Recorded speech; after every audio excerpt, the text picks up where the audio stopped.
आज से लगभग 3 साल पहले हमने बात किया था कि आप किस प्रकार से प्लास्टिक के शॉप के बिजनेस को स्टार्ट कर सकते हैं। बेसिकली प्लास्टिक के शॉप एक ऐसी शॉप होती है जहां पर प्लास्टिक से रिलेटेड सारे प्रोडक्ट्स मिल जाते हैं। घरों में नहाने के लिए यूज होने वाली बाल्टी या फिर छोटा टब या फिर प्लास्टिक के जितने भी प्रोडक्ट्स होते हैं वो 5 रुपए से लेकर 500 रुपए तक के हो सकते हैं, जिसमें आपका चेयर टेबल तक इंक्लूड होता है।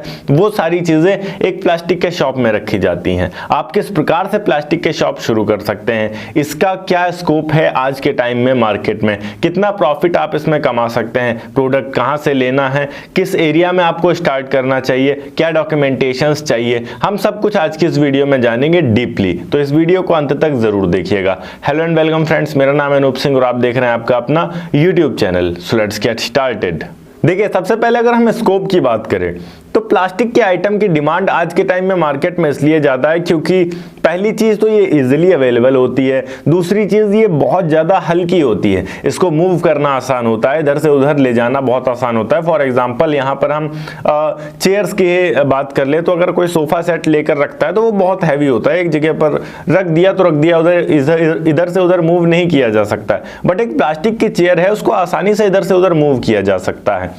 इसी तरीके से ये मजबूत होता है, दूसरी चीज़ ये सस्ता भी होता है, जिस वजह से इंडियंस काफ़ी ज़्यादा प्रेफर करते हैं प्लास्टिक के आइटम्स को। और प्लास्टिक के आइटम्स के जो डिमांड है वो हमेशा बनी ही रहती है मार्केट में। कई सारे तो ऐसे लोग होते हैं जो इसी बिजनेस को, प्लास्टिक के शॉप को ही 99 स्टोर के नाम से चलाते हैं, कई सारे ऐसे होते हैं जो नॉर्मल प्लास्टिक की शॉप चलाते हैं। तो दोनों में ही काफ़ी अच्छा प्रॉफिट है, दोनों ही तरीके से आप कर सकते हैं और काफ़ी अच्छा प्रॉफिट है, हम ऐसा कह सकते हैं। दूसरी चीज यहां पर आता है कि इस तरीके के अगर शॉप को हम स्टार्ट करना चाह रहे हैं तो कौन सा लोकेशन होना चाहिए, कहां पर अच्छे चलने के चांसेस होंगे। पहली चीज, अगर आप कोई पर्टिकुलर शॉप देख लेते हैं मेन मार्केट के अंदर तो ये बहुत अच्छा रहेगा क्योंकि आप वहां पर पर्टिकुलर रहेंगे और प्रोडक्ट सेल करेंगे, काफी अच्छा प्रॉफिट कमा पाएंगे। या फिर दूसरा ऑप्शन ये है कि अगर आप एक शॉप नहीं लेना चाहते हैं तो अगर आपके आसपास कहीं मेला लगता है तो आप उन मेले में जाकर भी सेल कर सकते हैं, वहां पर भी आपको काफी अच्छा प्रॉफिट मिल सकता है। बट अगर कोई स्टेबल शॉप होगी तो ज्यादा बेहतर है, आप अच्छा प्रॉफिट कमा पाएंगे और अपने ब्रांड की, अपने शॉप की एक अच्छी पहचान बना पाएंगे, जिससे आप ज्यादा से ज्यादा मार्केट में एक्टिव रह पाएंगे और लोगों से कांटेक्ट में आ पाएंगे।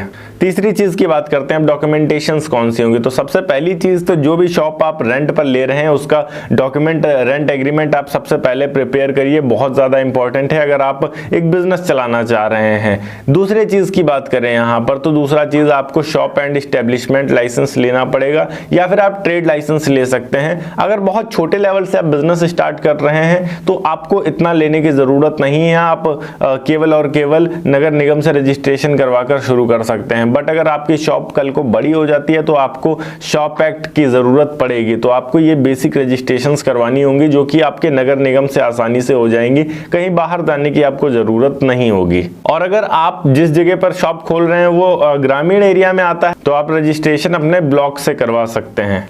बात करें हमें अब प्रोडक्ट्स कहां से मिलेंगे, तो अगर आप प्लास्टिक के आइटम्स के बिजनेस को शुरू करना चाहते हैं तो हजारों ऐसे शॉप्स आपको मिल जाएंगे। सदर बाजार अगर आप जाते हैं दिल्ली में, सदर बाजार दिल्ली में जाते हैं तो वहां हजारों ऐसे शॉप्स हैं जो कि केवल और केवल इन प्लास्टिक के आइटम्स में ही डील करते हैं। वहां पर आपको 2 रुपए से लेकर 200 रुपए तक आइटम्स मिल जाएंगे और बहुत ही बेहतरीन आइटम्स मिल जाएंगे। ऐसे प्रोडक्ट्स होंगे अगर आप उनको 2 रुपए का खरीदते हैं तो एटलीस्ट आप उनको 10 रुपए का बेच पाएंगे। यहाँ हम 100% का ही मार्जिन लेकर चलते हैं कि अगर आपने कोई एक प्रोडक्ट 5 रुपए का खरीदा है, उसको अगर आप 10 का ही सेल कर रहे हैं तब भी आप बहुत अच्छा प्रॉफिट कमा पाएंगे। ओवरऑल जितनी सेल होगी उसका 100% प्रॉफिट आपको मिलेगा।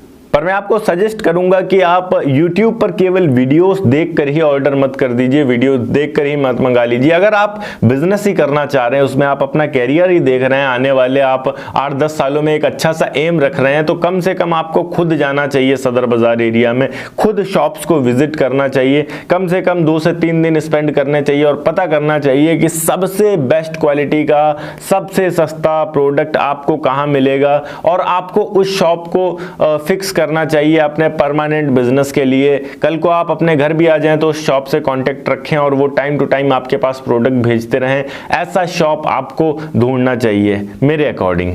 बात करें इन्वेस्टमेंट कितना होगा और अर्निंग कितनी होगी, तो आज से अगर 3-4 साल पहले तक भी अगर आप इस शॉप को शुरू करते तो 50-60 हज़ार में चल सकता था।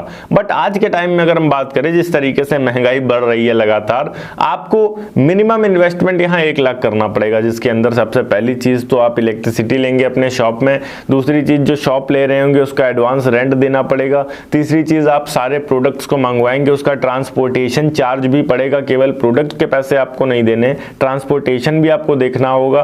तो इन सब चीजों को अगर हम देखें तो कम से कम 1 लाख रुपया मिनिमम आपका इन्वेस्ट होगा अगर आप प्लास्टिक के प्रोडक्ट्स की बिजनेस को शुरू करना चाहते हैं। इतने में आप बेहतर तरीके से एक अच्छा बिजनेस शुरू कर पाएंगे। बात करें आप प्रॉफिट कितना कमाएंगे, तो जैसा कि मैंने आपको पहले बताया, आप 100% तक का प्रॉफिट होता है। तो एक दिन में अगर यहाँ मिनिमम हम मान के चलते हैं कि 5,000 का भी प्रोडक्ट आपने केवल सेल किया, तो यहाँ कम से कम आप 2500 रुपए तो बचा ही पा रहे हैं उसके ऊपर। अब उस 2500 में हम 500 रुपये अपना सारा एक्सपेंस निकाल देते हैं, फॉर एग्जांपल कि हमने प्रोडक्ट खरीदा, ट्रांसपोर्ट करके हम अपने शॉप तक लेकर आए, देन इसके अलावा यहाँ शॉप पर आने के बाद हमको अपने शॉप का रेंट देना पड़ रहा है, इलेक्ट्रिसिटी बिल देना पड़ रहा है। तो ये सब देखते हुए ओवरऑल बात करें तो यहाँ तब भी आप अप्रोक्स 2000 रुपये आसानी से एक दिन का बचा पाएंगे। बाकी डिपेंड करता है कि आप कैसे लोकेशन पर है, वहाँ पर सेल कितनी है, जितनी ज़्यादा सेल होगी, जितना अच्छा लोकेशन होगा, उतना ज़्यादा प्रॉफिट आप कमा पाएंगे। ओके गाइस, ये थी एक छोटी सी वीडियो की किस तरीके से आप प्लास्टिक के प्रोडक्ट्स के बिजनेस को शुरू कर सकते हैं। अगर वीडियो अच्छी लगी हो तो वीडियो को लाइक करके चैनल को सब्सक्राइब जरूर कर दीजिएगा। मैं मिलता हूं आपको नेक्स्ट वीडियो में एक नए टॉपिक के साथ। तब तक के लिए जय हिंद, वंदे मातरम।